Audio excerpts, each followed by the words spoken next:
Every day, all summer long, only with Valero Pay Plus. Download the app and start saving right now. Additional terms and conditions apply. Is this the tether? This is the KBLA Sports Minute with Ray Richardson. I'm a bad man. The Dodgers' 5-game winning streak came to an end last night. Detroit beat the Dodgers by 2. The Giants are in town. They begin a 4-game series with the Dodgers tonight.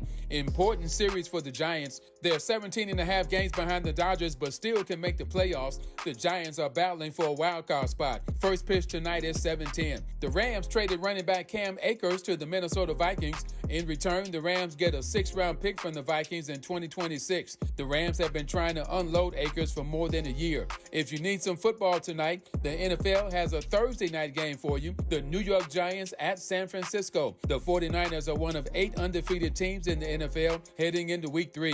5:15 p.m. kickoff. You can catch the game live on Prime Video. No debates, no speculation, just the info you need. That's your KBLA Sports Minute. I'm Ray Richardson on KBLA Talk 1580. On Monday, October 9th, don't miss the KBLA Talk 1580 exclusive. The tape. 1 year later. Y'all were coming for us. Yeah, but Tavis, that's not in my heart. I wasn't coming for anyone like that. I apologize, but that was not me. That's not in my heart. And like I said a few moments ago, I have a solid, demonstrable record of shared power that's real and concrete. That can't be misinterpreted. Join Tavis Smiley and an all-star panel of political insiders, influencers, and journalists for a look back at the crisis that shook LA City Hall when 4 Latino leaders were caught on tape making racist, demeaning, and derogatory statements about black people and other fellow citizens. On Monday, October 9th, exclusively on KBLA Talk 1580, The Tape. 1 year later. We'll broadcast live an afternoon drive from 5 to 7 p.m. with an immediate encore presentation from 7 to 9 p.m. When all was said and done, was more said than done. 1 year later. Are there fractures in LA's black-brown political partnership? And where do we go from here? Don't miss The Tape. 1 year later. Only on KBLA Talk 1580. Monday, October 9th. Live from 5 to 7 p.m. with an immediate encore presentation from 7 to 9 p.m. We've got a lot to talk about. 1, 2, 3, go!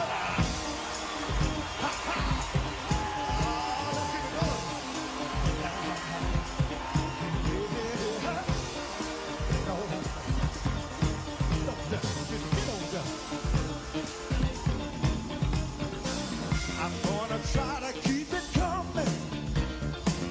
Things ain't always smooth, but I'll be alright as long as I can find the groove. Yes, I will. Somehow I know that I can make it. You seem like my style. Don't you worry, I'm gonna be around a while.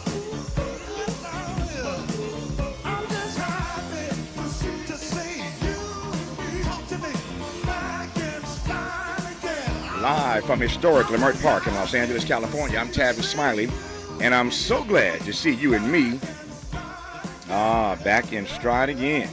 Before we get started with today's show, let me invite you to follow me on Facebook and Instagram at The Real Tavis Smiley, and get updates on X, that's formerly Twitter, at Tavis Smiley. By the way, should you miss any part of today's program or want to catch up on previous shows, you can always visit thetavissmileyshow.com.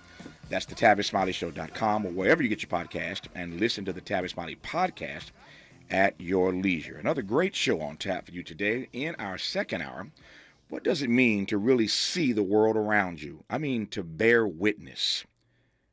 What does it cost us both to see and not to see?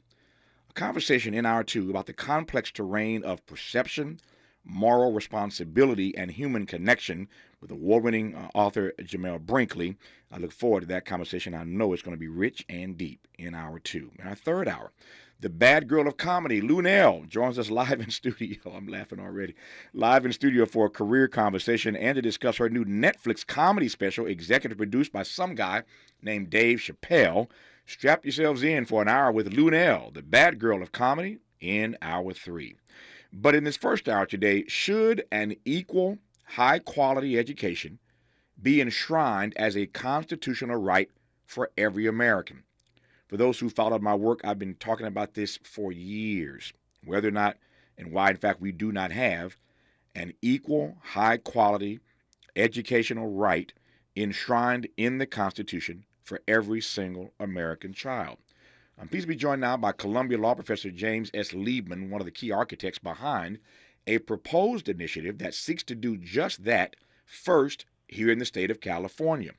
I've often said, since we're heard across the nation, I've often said that what happens in California politics can either cast a long shadow or a long sunbeam across the nation. If this can get done in California, I believe it casts a long sunbeam across the nation, since at the moment it doesn't appear to be a path to get this done at the federal level. You understand the process one has to go through to get anything changed in our Constitution, but can it be done at least state by state, guaranteeing every child access to an equal, high-quality education? And why is that not in our Constitution anyway?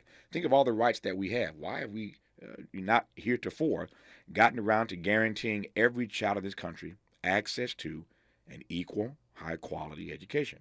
James S. Liebman, good to have you on the program, sir. How are you today, Professor? I'm great. Thank you so much for having me. My great delight to have you on. You note in my phraseology, because I've discussed this for so many years, I'm just honored to have you on and delighted that somebody is actually taking this thing seriously at the state level, at least. I always phrase it the way that I just did: access to an equal, high-quality education. And that word "equal" is important to me because the standard has to be the same. I don't care what the standard is. The answer to that question is pretty simple. Whatever the best is in the country, that's going to be the standard. We'll find the best. That becomes the standard. And then everybody has access to that particular standard. So to my mind, it's not just about guaranteeing the right to a good education, but an equal, high-quality education. That language matters to me. It makes a difference. But give me your sense of that, your read of that, and then we'll jump from there. Well, I entirely agree with you. I guess I would start from the proposition that quality means equality. Part of quality is equality. We need a lot of learning, and we need that learning to be spread across all of the kids in school. I do think that it's an important place to start at the state level. We have 50 state constitutions. Every one of them requires the state to provide a system of free, universal public schools for everybody. And that served us fairly well until recently. But now what we need to do is add those words that you have just added to the mix here, which is a free, universal, high quality, which includes equality education that we're insisting that the state provide for all kids across the board. Mm-hmm. Two things right quick here. One, why has this terrain not been traversed before? Well, the terrain has been traversed before in a lot of senses.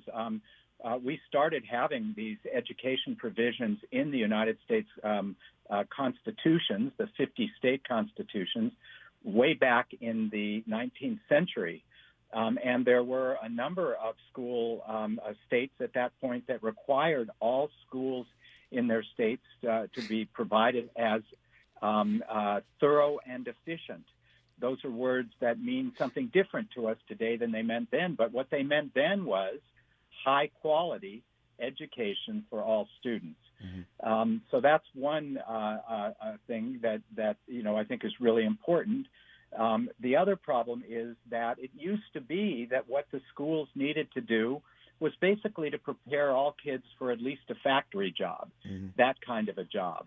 Well, now our kids need to be able as adults to do things that go way beyond what we were preparing them for 100 years ago and the like. And so that's why we have this need to have a higher quality education than has been sufficient up until now. Malcolm X once said that education is our passport to the future. Education is our passport to the future because tomorrow belongs to those who prepare for it today. That's Malcolm X. Can you imagine if every black child in this country were guaranteed access to an equal, high-quality education? The problem is, as Professor Liebman's already said, there are 50 states, 50 different ways of doing it. We'll break that down when we come forward. Just getting started. It's going to be a great hour talking about access to high-quality education for our babies. You're listening to Tavis Smiley. Seeking the truth, speaking the truth. This is the Tavis Smiley Show.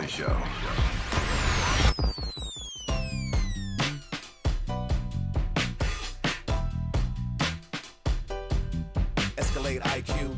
This the intro to the all-electric Cadillac perfection like Zoom. And on a full charge, you get 450 miles without the stop haiku. This is what I do. Daddy fat in the Lex since 92. Linked all the way back, panoramic roof. Come with 24-inch rim standard. Ooh, why? Shout it, don't kill him. Cadillac diamond in the back, cold chillin'. And when I'm on attack, on the track is no ceiling. Sky's the limit. You hear me? You hear me? Straight drop, no parachutes. Lay lines like a longitude and latitude. Dilly, beloved, clearly, we're hustling. Bustin', truckin'. Cadillac. For more on the Escalade IQ, visit Cadillac.com. Available late 2024. GM estimate 450-mile range. On a full charge based on development testing and/or analytical projection. Consistent with the CHA 1634 revision 2017 MCT. Range subject to change prior to production. Annual rates may vary based on service factors, including ambience temperature, terrain, battery age, and condition loading, and how you use and maintain your vehicle. In Big Tobacco's Fantasyland, children are the future. Here, tobacco companies are committed to higher education, offering scholarships to students who submit essays about the benefits of vaping. The tobacco industry even sponsors summer camps for kids. Don't worry, the tobacco-sponsored programs have been linked to leaving your kids more interested in smoking. In Big Tobacco's Fantasyland, the world's deadliest industry is your child's friend. See reality at undo.org. Hey, this is Zoe Williams, the voice of reason from KBLA Talk 1580. Listen, if you're in the market for the best prices and the fastest delivery for custom-made roller shade, LA Custom Blinds is the place to be. Schedule a free estimate and they will come to your house, measure your windows, and bring a variety of fabrics to choose from. And then come back and install it all for free. The best part is that their factory is located right here in downtown Los Angeles, so they make the shades really fast. All you got to do is go to lacustomblinds.com and schedule your free in-home estimate right now. Tell them Zoe Williams sent you.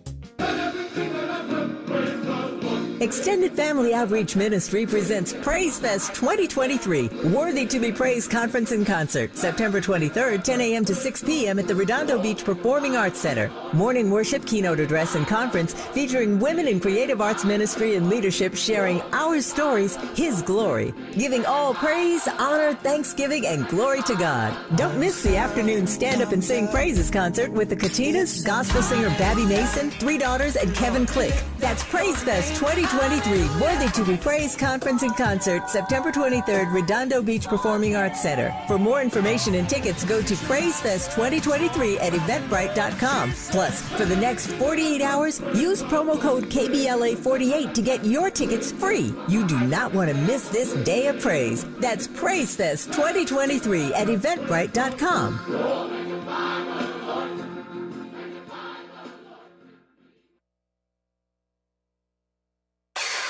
Who do you trust to get at the truth? Tavis Smiley. That's who. The conversation continues right now. I'm Tavis Smiley. Our guest in this hour is James S. Liebman, professor at Columbia Law School, one of the key architects behind a proposed initiative seeking to make education a constitutional right, first in California and then scaled up around the country. Professor Liebman, let me start by asking you to give me a bit more detail about the initiative's origins. I believe this can, certainly for poor people and for children of color, this can be a game changer. So glad to see you on the front lines of this fight. But tell me more about the initiative's origins, and then we'll jump from there. Well, there's a long history of efforts to, enforce a good education for kids across the country. There was obviously the whole movement towards racial equality and to get rid of racial segregation across schools in the country that gave us Brown versus Board of Education and then was enforced for decades after that. And that gave kids, all kids, the right to get into all of our schools. But it did not, in the end, give all kids access to that equal quality education that you spoke about. There were a whole set of efforts also to improve the funding of public education by trying to equalize the funding. And that helped. But it turned out that having more funding, or at least more equal funding across schools, although necessary, was not sufficient to achieve the quality that we want and to achieve the learning outcomes that we want across the country. And courts, time and time again, said we've kind of gone about as far as we can go, because what we have now is a state constitution that says you have to have an education for all students. And we look out there and there's a school and there's a teacher and there's a book for all of the kids. And we don't really have anything that we can hang our hats on legally to go beyond that. And you even had some school systems that were not performing very well. And when people objected, they pointed to their state constitution and said, we're doing everything that we're required to do. So that led a number of us to say, well, we need something more. We need those constitutions to say something more, and not that any old school will do, but that we need a high-quality school. And part of this is because we know so much more now than we used to know about what makes a high-quality school, how to measure whether a school is providing high-quality learning for all of the students. And so we can actually help the courts, and we can help individual school systems and states without getting into court to figure out what it means to give a high-quality education and then to provide it. So part of this is just trying to push the envelope and say we've got to go another step. And part of it is we just have much better tools than we used to have to be able to insist and ensure that what we're giving our kids qualifies as a high-quality, equal public education. I called it a political game changer, potential game changer. But give me your sense of what the potential impact would be if we could get this done state by state. Well, you said it yourself. Just imagine what it would mean in this country if we didn't just have all of our kids in school, but we had all of them learning at the level at which they are capable of learning. Mm-hmm. And we know that in some of our states, kids learn more than in others. We know that in some countries, kids learn more than others. And in those states, in those countries, those kids are better off. Those states are better off. There's more cohesion among the populace in those states. And so if we could spread that across all of our states, all of our schools, all of our kids, the capacity for our kids to succeed better in life, the capacity for our states and our communities to hold together better and to have better economic outcomes would be tremendously improved. And this has been proven, constantly by the relationship between better social outcomes, better economic outcomes, better outcomes vis-a-vis the criminal justice system, everything tied to levels of educational attainment. So let me muddy the waters, if I can, for a moment here. And I'll start with this. There are, of course, 50 states, 50 different ways of doing this. And to your earlier point, kids in different states get a different level of high-quality education, putting that in air quotes, however one defines that. So, for example, in Washington State, where there are any number of major American corporations that are headquartered, their tax base is higher. We know that education funding is tied to tax base. So in the state of Washington, you get a better education just because there are so many corporations, multinationals, that are headquartered in that state. By contrast, in, say, Mississippi, the state of my birth, Mississippi used to have as their greatest export cotton. These days, it's catfish. You got to sell and eat a whole lot of catfish to have the level of tax base, the level of funding in Mississippi that they have in Washington State. You're taking a risk eating all that catfish every day just to get your tax base up higher. My point is, even if there is a constitutional amendment on the a constitutional provision, a constitutional right in each of these states, I'm still not sure I'm seeing the balance that I need to see for kids in Mississippi versus kids in Washington State. So unpack that for me if it makes sense at all.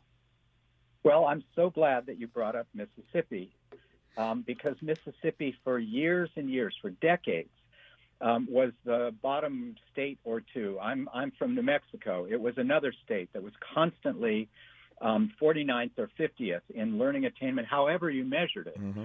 But it is the case now that people are talking about the Mississippi miracle. And that's because Mississippi school attainment has vastly increased over the last 10 years. Indeed, across much of the South, but not all of it, you see this great increase in educational attainment. Mississippi sits right next to Alabama. Alabama is not seeing it. Mississippi is. And we see this all over the country, places that are very similar to each other. In some places, the kids are learning a lot more than in others where they are not. And when we start digging into it, it turns out that what schools, states, school districts, charter management organizations, whatever it is, what they do day to day makes a difference. And that difference is the difference between more and less learning. Yes, funding is really important, and we have to get it up to a given level. And it's true across the country that the better kids do in school, the more the public is willing to spend on schools, because then they believe that their money is being well spent. Mm-hmm. So there's a relationship there between pushing towards higher quality and justifying and achieving greater funding. But funding, though, again, necessary, is not sufficient. And we see this across the world as well. If you look at Finland, it vastly outperforms the educational attainment in Sweden, Norway, Denmark. Why is that? Well, it's because Finland is doing things differently in its schools than is true of other countries very much like it. And that's because they've committed themselves to equal, high-quality education. And so we have to push on all fronts. Funding is crucial, but we also have to push on the front of the responsibility that our schools and our systems feel and the steps they take to use the resources they have to get better education and more learning taking place. I'm glad you mentioned, you were glad I mentioned Mississippi. I'm glad you mentioned Finland. I want to get back to Finland in just a second. One of the things that Finland does quite different than this country, other countries, is they value teachers. Teachers are almost like rock stars in Finland. They are treated with extreme respect, with great regard, and that's not the way we treat teachers in this country. I'll come back to Finland in just a second. Put a pin in that. Let me stay with this money thing for a second, though. Here in California, again, where this radio show is flagship, there was a poll that came out a week or so ago. We discussed it on this program. The whole country has heard about it. People are talking about it. The nation is watching the state of California to see how we're going to do or not on the issue of reparations, as you well know. So we are the test tube, if you will, test tube baby. Everybody watching California. As I said earlier on California politics, what we do here casts a long shadow or a long sunbeam across the nation. So black folk everywhere are watching California to see what we're going to do. Now the task force has made their recommendations. The legislature is deciding what they will do in reparations, and that could be scaled up potentially around the country depending on what the California legislature does. Having said that, this recent poll found that basically 60% of Californians are opposed, dramatically opposed to any cash payments for reparations. Why do I raise that? I suspect if there were another poll, you'd see a lot of other Californians suggesting, those of a certain age, those who, shall we say, are chronologically gifted, their kids have already gone through the school system. You got to convince them that their tax money is well spent improving an education system which at this point they no longer have a vested interest in as they see it. If that makes sense to you, I'm still pressing on this issue of how we get everyday people in California or any other state to understand that once you put a constitutional right on the books, that means more money is coming from somewhere to do the job. Yes, no, right, wrong? It means more money, but it doesn't just mean money, and it also doesn't mean that we're pouring money into a system without some evidence that it's making a difference. And one of the ways to understand this right to high-quality education is that we're going to start looking and seeing what the learning actually is in schools, and we're going to hold those schools that aren't doing so well to the standard and the duty to bring up their standard. And the idea is, and this has happened across the country in different places, where you've had a race to the top, where things have improved across all schools and all school systems in a given state. And as a result of that, people feel like the money that they're putting into their education system is paying back. It's paying back to the community, not just to those kids who are in school, but it's paying back to the community. And there are two ways that this is true. Of course, it's economically the case that if your locality doesn't have a workforce that is well prepared, you're going to have trouble bringing in the kind of industry that you just talked about. Why is Mississippi making this big move in education? Because they want to attract those businesses that you pointed out are in Washington State right now. So that's important. But the other part of this that I think people are feeling dramatically across our country is whether our democracy can hold, whether we can hold things together. There seems to be this constant pushing of our communities apart from each other. Well, there's only one place in this country where we get everybody together to be able to learn to work together and to experience the process of working together, and that is our public schools. Sometimes during war we have that in our military, but constantly the only place we have it is in our schools. And if we can't attract families to put their kids in those schools, and we encourage them to put their kids in private schools where we just foster more division and more fragmentation, I think a lot of people realize that that will be bad for the country. And so our public schools are really important to holding the country together. But they have to be better, because if they're not better, people won't put their kids in them. And so I think that whole set of outcomes and that whole set of values that can emerge from our public schools are so central to people's thinking that if they have some confidence that our schools will provide equal, high quality, then they'll be willing to support them, happy to support them. And it's a kind of back and forth. You got to improve the schools so people are more willing to do that. People are more willing to do that and put the resources in. The schools can improve some more. And we've got to get that virtuous cycle going. And this is part of that. It's not as if it'll be the only thing, but it's part of that, getting that virtuous cycle going. Let me ask you this question with about 2 minutes to respond, and then we'll continue when we come forward.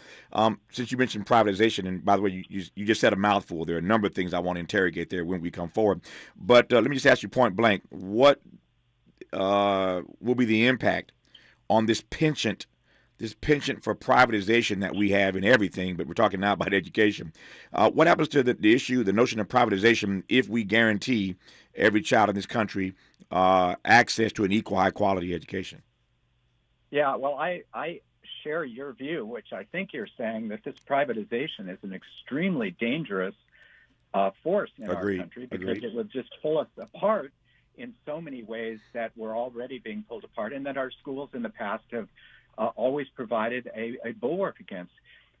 Most people don't realize this, but since the 1860s, when we started counting in the federal government, 90% of all children who were in school in this country were in public schools. That number is starting to go down.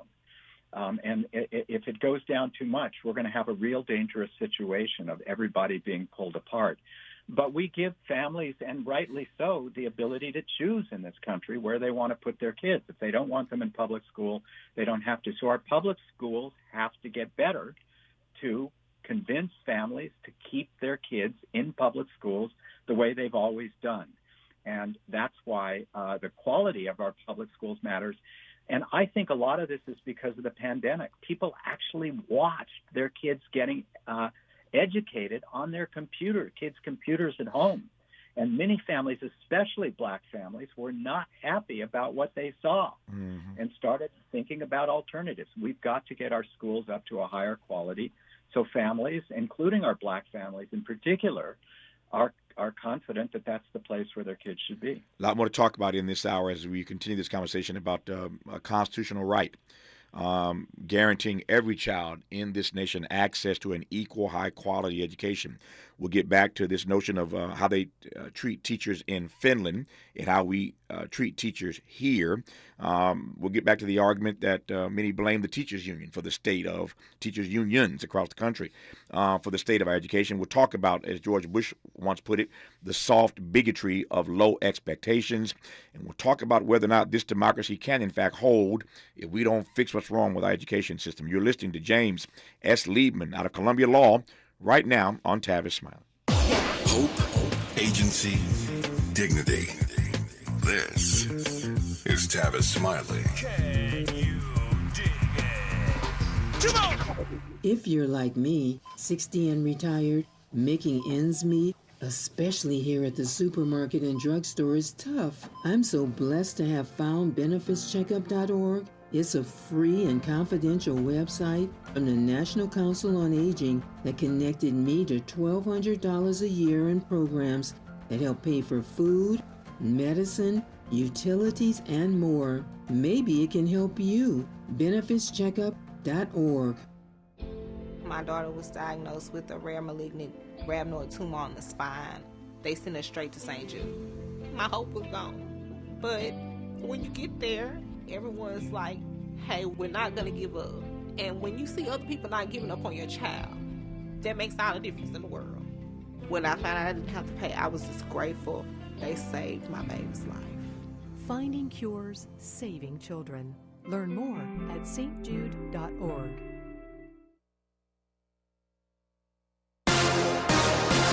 I'm Mike Moore. Here's the latest from the Black Information Network. Automakers are continuing to lay off employees as the contract talks between UAW, Ford, General Motors, and Stellantis continue. Practice pickets have started around the nation, including at Stellantis headquarters in Auburn Hills, Michigan. That company sent workers at its factory in Perrysburg, Ohio home this week and is expecting to lay off employees in Kokomo, Indiana. GM also sent 2,000 employees home in Kansas City, Kansas. 9 Memphis, Tennessee deputies are being indicted in the death of a black man who was being held in custody. Last October, Gershon Freeman ran naked from his cell while suffering a psychotic episode. Video shows deputies punching, kicking, and pepper spraying him before kneeling on his neck for several minutes. And that's the latest. I'm Mike Moore from your 24/7 news source, the Black Information Network and BINnews.com. Start saving on the road with Valero's 100 Days of Summer. Get fuel-saving snacks, swag, and more every day all summer long. Only with Valero Pay Plus. Download the app and start saving right now. Additional terms and conditions apply. What will you find at Macy's Backstage? Here's a hint. Fall finds for $25 and under, like sharp blazers, cozy sweaters, cargo pants, jackets, and more. Find the latest trends and new arrivals at a Macy's Backstage store near you. This is the KBLA Sports Minute with Ray Richardson. I'm a bad man. The Dodgers' 5-game winning streak came to an end last night. Detroit beat the Dodgers by 2. The Giants are in town. They begin a 4-game series with the Dodgers tonight. Important series for the Giants. They're 17.5 games behind the Dodgers, but still can make the playoffs. The Giants are battling for a wild-card spot. First pitch tonight is 7:10. The Rams traded running back Cam Akers to the Minnesota Vikings. In return, the Rams get a 6th-round pick from the Vikings in 2026. The Rams have been trying to unload Akers for more than a year. If you need some football tonight, the NFL has a Thursday night game for you. The New York Giants at San Francisco. The 49ers are one of 8 undefeated teams in the NFL heading into Week 3. 5:15 p.m. kickoff. You can catch the game live on Prime Video. No debates, no speculation, just the info you need. That's your KBLA Sports Minute. I'm Ray Richardson on KBLA Talk 1580.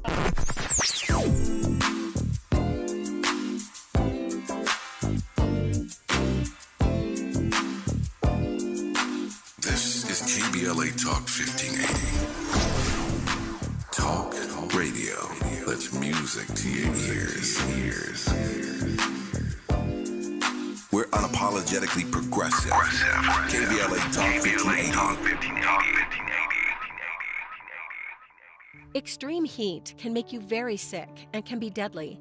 For Californians 65 and over, it's important to have a plan. Ask your healthcare provider if your medications affect your ability to cool down. Know the signs of heat illness and stroke, as well as the location of your nearest cooling center or air-conditioned space. And if you have loved ones over 65, be sure to check in on them on hot days. Learn how to stay safer from extreme heat at heatreadyca.com. Brought to you by the state of California. You're listening to K-Drip, where we play all the best classic water-wasting hits like watering your lawn during the hottest time of the day and leaky faucets. They're tunes from another time because now that we face a hotter, drier future, every drop counts. Despite an extremely wet winter, keep using less water, fixing leaks, and reusing indoor water for your garden. Visit SaveOurWater.com for more ways to conserve. Up next, brushing your teeth with the water on. K-Drip. For all of us, this generation and the next, there is simply no place in our lives for litter. And yet, it's everywhere we look. And unfortunately, it does belong to all of us. So, let's come together and create a litter-free, clean California, once and for all. Remember to properly dispose of your trash and recycling. Secure truckloads with tarps to keep debris from flying out. Clean out your car when you're at a gas station. Take pride in your community by organizing a cleanup event. Or join a cleanup event near you. Zero litter is the goal. Join us at cleanca.com. That's cleanca.com. Let's do it together. Brought to you by Caltrans. cleanca.com.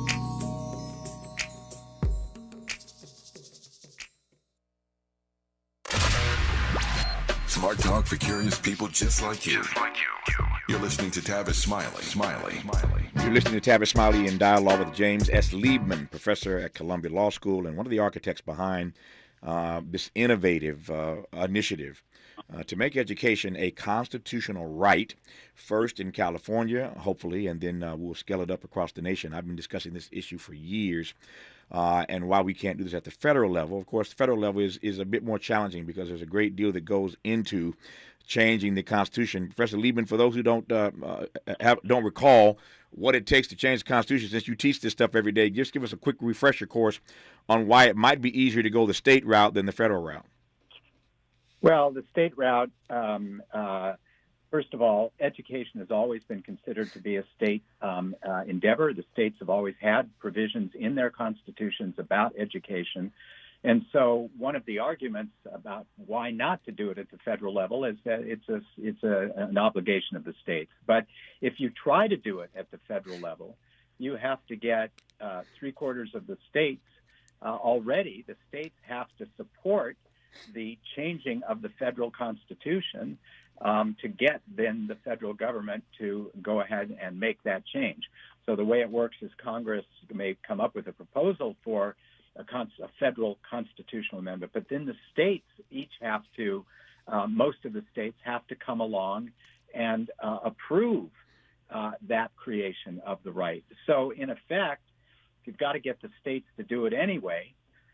It's always going to be easier to do it at the states. And right now, and you know and I know that federal politics being the way they are, including just being kind of stuck, it's hard to get anything done at the federal level. Yep. That's why California, as you point out, has taken it upon itself in so many areas to be that sunbeam for the rest of the country, because you can get things done at the state level, and this is true all over the country. And so it just seemed at this point in time to make so much more sense to work at the state level and to start with California, which has so much influence elsewhere in the country, and try to make this happen. You mentioned our federal politics. Let me just pivot for a second, then we'll come right back on center here. But I think these things are not disconnected. We're talking every day, of course, on this program, every newspaper, every media outlet in the country is obsessed these days, as perhaps we should be, with this next election cycle, particularly at the presidential level, and whether or not we're going to see, part 2 of Biden v. Trump. We shall see. But one thing that's clear to me, and I say this with as much humility as I can, with as much grace as I can muster, it is abundantly clear to me that we are living in a moment with a dumbed-down demos. Our demos has been dumbed down for a variety of reasons. But it's hard to make sense of some of the polls and surveys and studies that you get, some of the points of view, the POV about Donald Trump, what people believe about him. It's hard to make sense of again, what we are experiencing and witnessing in real time. As I put it, once again, I think it's abundantly clear that we have a dumbed down demos. And these are people who are, reasonably or relatively educated. So it raises the question, again, as I pivot right quick here, it raises the question about what the value of education is anyway. If we educate folk and then in our politics, we see how stupid they can be, believing things that you'd have to be from outer space to actually believe, but that's the country that we live in. I'm not sure there's a question there, but sound off on it any way you want. Well, it's interesting that you put it that way. I absolutely agree that we ought to think about what the purposes and value of education is. And I've spent the past summer reading about what the framers of our U.S. Government, the Constitution, and the great educators and thinkers about education in the United States, think of Horace Mann, think of John Dewey, what they understood the purpose of education to be. And it goes exactly to the point that you made. The United States was a country that suddenly said, we're not going to have a ruler who tells us what to do. We're going to let the people rule. But when we do that, we need to have an educated populace, but also a populace that respects each other and trusts each other to be able to solve problems together. Because if we don't have that, then we're not going to be able to make this democracy work. And so their vision of public schooling was that you would get a lot of people together, you'd get the kids together, and they would learn together actually how to problem solve. Because we have two kinds of problems. One kind of problem is we don't really know what the facts are. We don't know how things work. So we got to figure out how they work so we can make things work better. And that's something that kids can do, and they do better, it turns out, if they do it together than individually. So schools ought to be teaching that so that people don't fall back on their what they disagree about. They say, let's figure it out. Let's get together and figure out what the facts are. And then, of course, we have moral disagreement, and that moral disagreement causes a lot of problems. But the solution to that, our framers thought, was to have everybody respect each other and tolerate each other, understanding that we're going to have people disagreeing, but being willing to be tolerant of each other and respect each other. And we see that breaking down as well. And so I think those are things that our public schools need to be able to do, that they have done in the past. And I would call those things be a part of what a high-quality education is about. So I don't want to cast total aspersions on the public system for causing all of the problems that we have in this country. But I sure do think that the public schools, if they got better, could help deal with those problems and moderate those problems. So let me ask you point blank then, because it seems that you and I agree on this, that our democracy is fragile. And I'm wondering whether or not you think that given that fragility, this democracy can in fact hold, to use your phrase, if we don't find a way sooner than later to guarantee every child, regardless of race, color, religion, creed, etc., if we can't find a way to guarantee every child in this country access a constitutional right to an equal high-quality education. Well, I'm an optimist at heart, and I believe that in the end we can work together. But I am scared and worried that if we don't improve our public schools, then we're going to have to face the question that you just raised. Can our democracy hold? Can our country hold? And I guess what my answer to that is to be optimistic by being optimistic that we can improve our public schools. And one way we can do that is by recognizing a right and a duty to have public schools that are high quality and promote equality, and that through that mechanism we can make really important strides to solving these problems that we have with our democracy. So that's the best I can give you. I receive it. When we come forward, I want to have a conversation specifically about teachers. And there are a number of ways I want to get at this. One, there are a lot of folk on the right, on the political right, who say that when it comes to fixing what's wrong with our education system, at the epicenter of it, the persons to blame the most are, in fact, the teachers, namely the teachers' unions. And so you can't talk about an effort to guarantee every child in this country access to an equal high-quality education and leave teachers out of that conversation. So we'll talk about that. I'll tell you more about the way they treat teachers in Finland versus the way we treat teachers here in this country. And then I want to, speaking of teachers, talk about what George W. Bush once called, and I wasn't a fan of his education policies, but what he once referred to, a great line, as the soft bigotry of low expectations. That's George Bush, maybe the smartest thing he ever said. The soft bigotry of low expectations. What does it mean?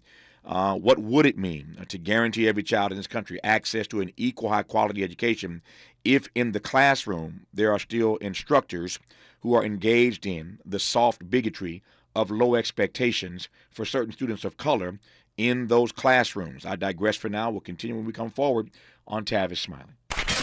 What's your quarrel with the world? You're listening to Tavis Smiley. What is dedication? My biggest fear in the middle of my addiction was that my kids wouldn't have a father. And I started thinking, you know what? This isn't my story. I definitely had to become a better man to be a better father. It's important to me that my kids are empowered and truly believe that if they can think it, they can do it. That's dedication. Visit fatherhood.gov to hear more. Brought to you by the U.S. Department of Health and Human Services and the Ad Council. Joey from Vermont, a farmer trying to get through the winter. Adriana from South Carolina, a single mother living paycheck to paycheck. Liam from Ohio, an injured father struggling to provide for his family. Hi, I'm Shanola Hampton, and I support the Feeding America network of food banks because they help provide over 6 billion meals to people in need each year. Learn more at feedingamerica.org.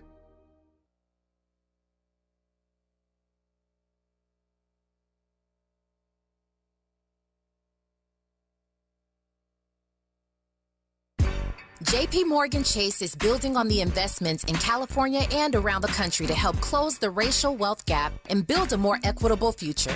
As part of JP Morgan Chase commitment, they are taking action to help improve financial wealth and access to banking in the Black community, helping more people open low-cost checking and savings accounts, hosting community seminars with supporting Black-led institutions by building awareness about financial investments, hiring community managers, and opening community center branches like Crenshaw, Inglewood, and downtown LA. Visit today, jpmorganchase.com/racial equity. Again, jpmorganchase.com/racial equity. Get the tools to help reach your financial goals. Visit today, jpmorganchase.com/racial equity. Again, jpmorganchase.com/racial equity. Ugh, I don't have time for a cold. Honey. Honey? You need DayQuil Severe Honey flavor. DayQuil Severe Honey gives you powerful cold and flu symptom relief with a honey-licious taste. Because life doesn't stop for a cold. Okay, I'm ready to go. Now I'm getting a cold. Honey. Try DayQuil Severe Honey for powerful cold and flu relief. DayQuil Severe Honey flavor. The daytime coughing, aching, stuffy head, fever, honey-licious. Power through your day, medicine. Use as directed. Keep out of reach of children.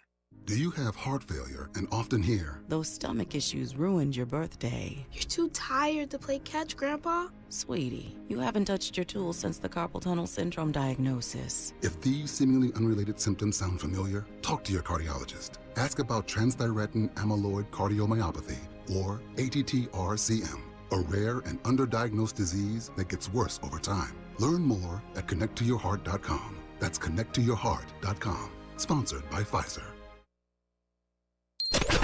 Let's get back to more of Tavis Smiley right now. Indeed, we continue our conversation now with James S. Liebman, a professor at Columbia Law, talking about this process of guaranteeing every child in this country access to an equal, high-quality education.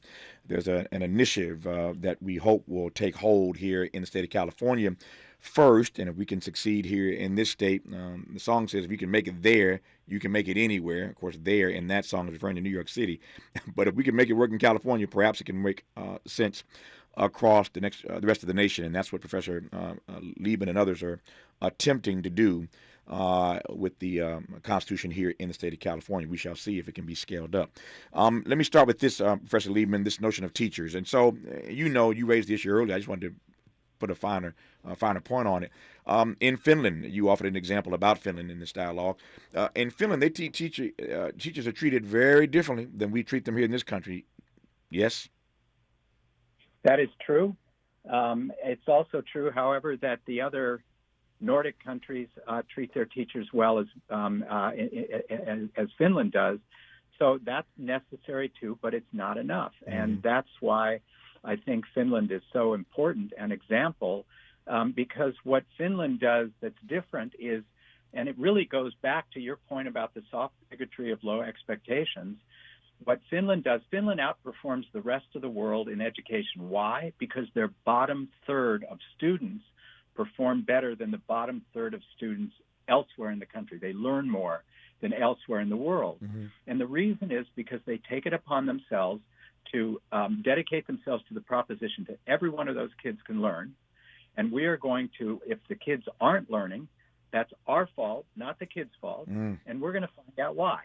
And we're going to do that in a very structured, transparent way, with the idea that we are going to work together, and they understand their teachers as being key participants in this, because they know more than pretty much anyone else does about what's going on with those kids. And they have these structures, these working teams that essentially dedicate themselves to finding out why it is that this child is not learning. What are we doing wrong that is not enabling that child to learn?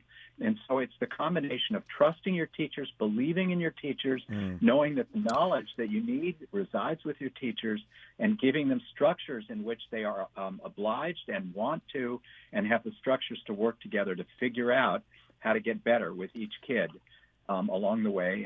And you have no low expectations for anybody. You have high expectations for all. That requires, what you just described now, Professor Liebman, requires a level of humility. To say that if these kids are not learning, it's not them, it's us, something is wrong, we are going to fix it. Again, it requires a level of humility, not hubris, but humility, and I'm not sure we possess that in this country. Well, I agree with that in a very straightforward way, and in effect, what we see this duty to provide a high-quality public education is essentially making it the policy of the state, constitutional, fundamental, that all kids can learn, that you cannot have low expectations, because the state has high expectations for all of them. And so it's an encouragement, a duty to sit down and try to figure it out. And you're right, it is humility, but it's the humility that we actually want to teach our kids. We've got lots of problems. They're hard to solve. Let's figure out how to do it, and let's teach ourselves and have processes and structures to learn how to do that. And so that's why we think this is so important, to encourage folks to have that humility, but also the responsibility that goes with the humility that leads to improvement. Our remaining moments with James S. Liebman of Columbia Law when we come forward on Tavis Smiley. Interrogating and unpacking. That's what we do around here. You're listening to Tavis Smiley.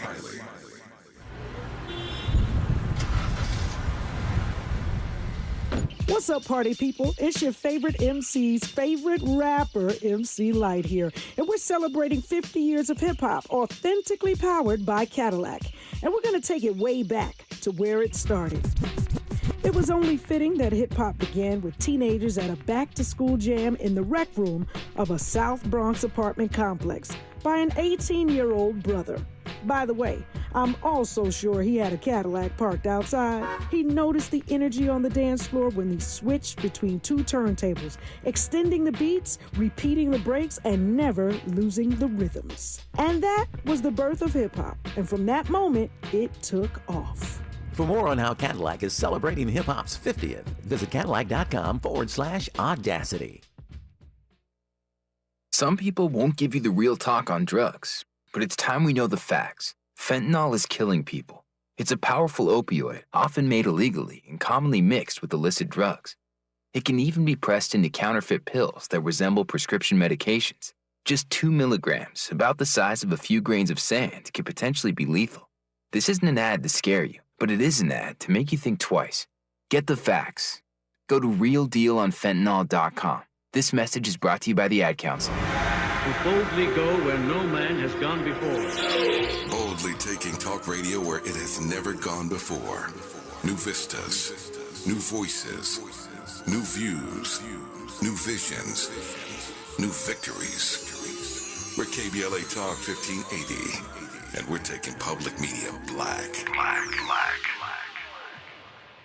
You're listening to K-Trip, where we play all the best classic water-wasting hits like Sprinklers in the Rain and Leaky Faucets.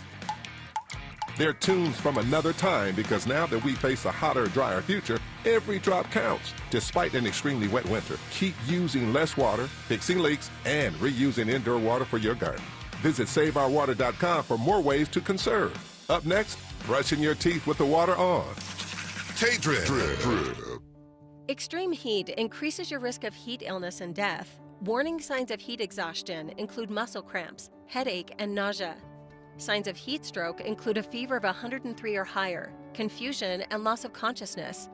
Protect yourself by limiting time spent outdoors, staying hydrated, and staying cool in air-conditioned spaces. Learn how to stay safer from extreme heat at heatreadyca.com. Brought to you by the state of California. He's rooting for everybody black. Everybody black. More of Tavis Smiley coming your way right now. Professor Liebman, I got about 4 minutes left in this dialogue with you that I have enjoyed immensely and learned a great deal. Thank you for your time. Let me ask about process. And so we've said a few times in this conversation that you and your cohorts are attempting, slow down, Tavis, attempting to do this first in the state of California. We shall see what happens after that, long sunbeam or shadow. But give me some sense of process of what would happen, what would have to happen, and where you are in that process.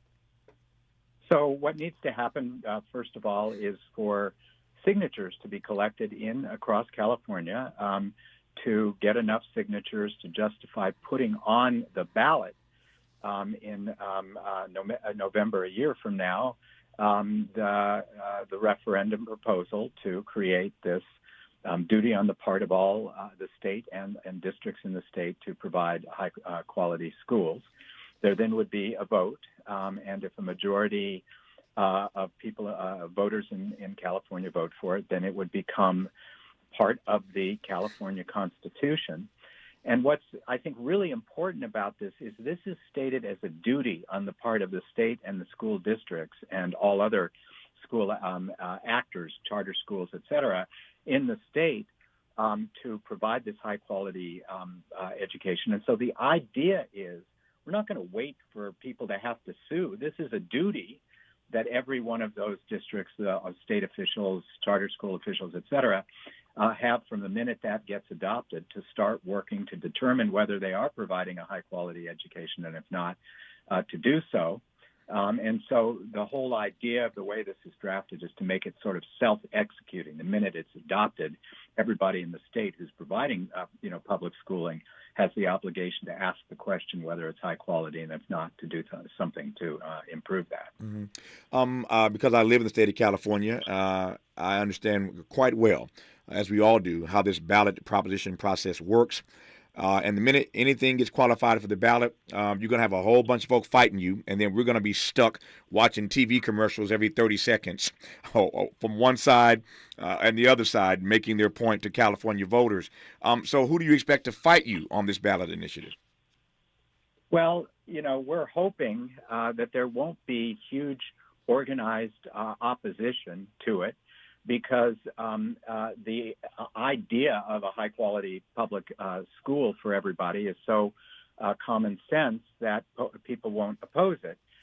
People in the community, we're hoping, including teachers, especially teachers, including the union, will not seek to oppose it because it's a principle that supports what they do every day, and it's designed to make their jobs better, easier, and to get where they want to go. Teachers across the country and across California, 99.99% of them, they want their kids to learn. They want them to learn more. They want the funding. They want the structures. They want the freedom and the support that you get in Finland to enable their kids to learn. And so we're very, very hopeful that they will be supportive of this across the board as well as others. And so, I think there are a number of people who feel like anything we ask the government to do is a bad thing. Mm-hmm. And, there may be some people like that who will oppose this just because they mistrust government. But apart from that, we're very much hoping that this is such a common sense idea that it will have broad support across the state. From your mouth to God's ears, but I ain't gonna hold my breath. I know how this process works, and there'll be somebody pushing back against that. To your point, likely those on the right who think this is not the proper role of government. I digress for now. We'll talk somewhere down the road as this thing starts to gain some steam. He is James S. Liebman, professor of law at Columbia. Professor Liebman, thank you for your work and witness, and thank you, sir, for this conversation. I deeply appreciate it. Thank you for having me. We'll talk next about bearing witness. You're listening to Tavis Smiley. KBLA 1580 Santa Monica. I'm Mike Moore. Here's the latest from the Black Information Network. A Jefferson County, Alabama band director says that he was trying to celebrate his school's victory last week when he was shot with a stun gun by Birmingham police. It comes after a viral video showed African-American Johnny Mims being arrested and tased by Birmingham police for refusing to obey orders to stop his band from playing. The incident came at the end of a game. Mims is facing charges of resisting arrest, disorderly conduct, and harassment. A collar that belonged to the late Supreme Court Justice Ruth Bader Ginsburg is going for nearly $200,000 at auction. The famous golden collar with glass beads has been dubbed the Pegasus by Ginsburg's family, and this is the first time her signature neckwear has been available to buy since her passing in 2020. And that's the latest. I'm Mike Moore from your 24/7 news source, the Black Information Network and BINnews.com.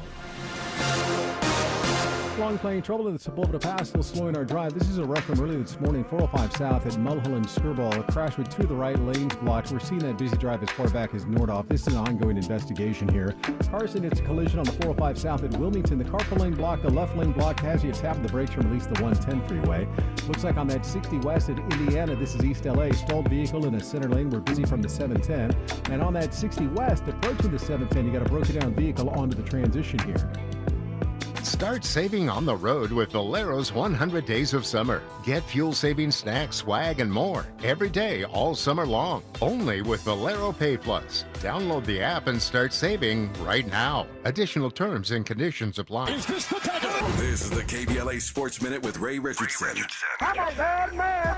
The Dodgers' 5-game winning streak came to an end last night. Detroit beat the Dodgers by 2. The Giants are in town. They begin a 4-game series with the Dodgers tonight. Important series for the Giants. They're 17.5 games behind the Dodgers, but still can make the playoffs. The Giants are battling for a wild card spot. First pitch tonight is 7:10. The Rams traded running back Cam Akers to the Minnesota Vikings. In return, the Rams get a 6th-round pick from the Vikings in 2026. The Rams have been trying to unload Akers for more than a year. If you need some football tonight, the NFL has a Thursday night game for you. The New York Giants at San Francisco. The 49ers are one of 8 undefeated teams in the NFL heading into Week 3. 5:15 p.m. kickoff. You can catch the game live on Prime Video. No debates, no speculation, just the info you need. That's your KBLA Sports Minute. I'm Ray Richardson on KBLA Talk 1580. On Monday, October 9th, don't miss the KBLA Talk 1580 exclusive. The tape. 1 year later. Y'all were coming for us. Yeah, but Tavis, that's not in my heart. I wasn't coming for anyone like that. I apologize, but that was not me. That's not in my heart. And like I said a few moments ago, I have a solid, demonstrable record of shared power that's real and concrete. That can't be misinterpreted. Join Tavis Smiley and an all-star panel of political insiders, influencers, and journalists for a look back at the crisis that shook LA City Hall when 4 Latino leaders were caught on tape making racist, demeaning, and derogatory statements about black people and other fellow citizens. On Monday, October 9th, exclusively on KBLA Talk 1580, The Tape, 1 year later. We'll broadcast live an afternoon drive from 5 to 7 p.m. with an immediate encore presentation from 7 to 9 p.m. When all was said and done, was more said than done. 1 year later.